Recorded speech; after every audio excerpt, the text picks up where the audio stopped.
Alright, so I've been wanting to make this video ever since I made my bad Steam VR reviews video, but this one ended up being way more challenging than I expected.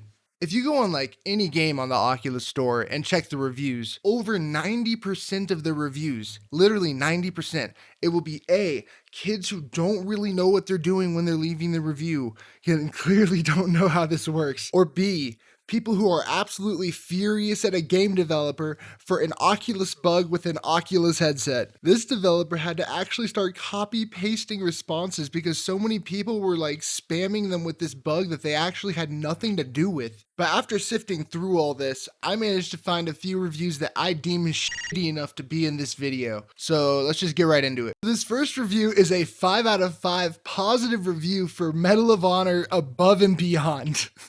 This dude writes, from the past days of Medal of Honor on PC, then losing the World War II story to MMO game Call of Duty, this truly brings back the nostalgia of the much-loved game. Alright, this review is already completely brain dead. This game was developed by Respawn Studios, keep that in mind for a second. After developing Medal of Honor 3 in 2002, many members of the team left to form a new studio called Infinity Ward, who were the developers of Call of Duty 1, Call of Duty 2, Call of Duty 4, and Modern Warfare 2 before they had a disagreement with Activision and then left to form Respawn Studios. You're having an insane nostalgia blast just because they named it Medal of Honor even though it's made by a developer you just stated that you hate. Not to mention that this game literally plays like a Call of Duty game. The campaign is just jumping from place to place. There's so many instances that rival like press X to pay respects. Like there's this part where you have to go up and punch a dude in the face and it's just like an awkward moment if you stand there. This has Call of Duty written all over it, bro. He also claims that Call of Duty is a massively multiplayer online game. No, it's not.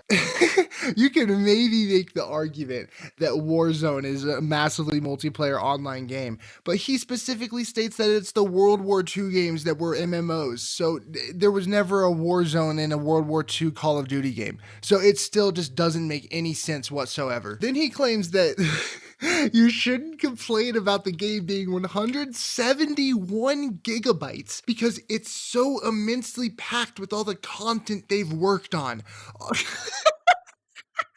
Even with all the mods I've downloaded, Half-Life Alyx is still less than half of the size of this game and it literally looks better.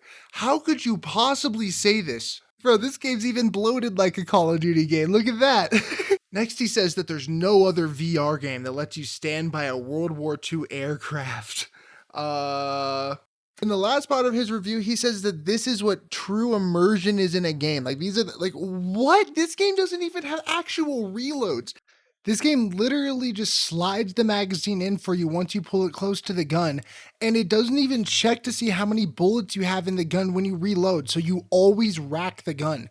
Games that are years older than this have more immersive gun mechanics. This just really shows the power of nostalgia. If this game was named anything else, this guy wouldn't like it, I guarantee it. Alright, this next review is for Hyperdash. This dude writes, 5 guns, that's it, dumb. This game has about 5 guns to use. When you're playing, you only see 3 guns before someone shoots you. Lame game, it needs an update with better guns. Don't waste your money. Oh my god, dude, are you serious? Okay, so you are completely brain dead if you rate a game based off of how many guns are in it. In most games with a bunch of guns, all the guns pretty much perform exactly the same anyways. Or there'll be like 5 different types where all the guns in that type are like pretty much exactly the same. Also, you can just tell that this dude's insanely room temperature IQ because there's 8 weapons in this game. Like, you can't even count correctly. I've got nothing else to say about this idiot. Moving on, this review is for Walking Dead Saints and Sinners. This person writes, I've had enough of Satan in video games. I'm tired of this video game industry attacking Christianity. Enough is enough. One of the first trash items you find in the game is the Holy Bible. I'm trashing this game. I tried not to include joke reviews in this video, but honestly, I can't tell if this person's joking or not. Like, I kind of think they're serious. In The Walking Dead, you have a limited inventory space, and all the items in the world are categorized because they're useful for different things. Useless items are labeled as trash. And my genuine question is, how do you think a book, no matter what's written in it, would help you in a survival situation where you don't have that much space to hold things? Like, have you ever even seen The Walking Dead? Like, there's literally religious people in the show that have to like deal with the fact that they're like in this new terrible situation and they don't feel good about what they're doing. And they pray to God constantly. Like, I don't know how like you think that this is like an anti-religious game. Like, if you're trolling, bro, you got me. You got me. Because this review, like, as soon as I saw it, I was like, I was stunned. All right, this next review is for Echo VR. This guy writes, every single day there is bullying. My 5-year-old loves to play this game, but I have to mute everyone because of the cussing, bullying, and wishing death on my 5-year-old. Something A needs to be done.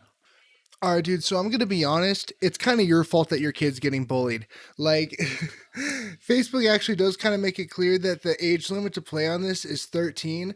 So you're the one putting your child in an environment that he's not supposed to be in. Imagine an IRL situation where you're dropping your 5-year-old off to hang with 13-year-olds and play a competitive game with them. Like, seriously, imagine dropping your 5-year-old off to play soccer with a bunch of teenagers that you don't know. Like, seriously, do you think those teenagers are gonna treat that 5-year-old well?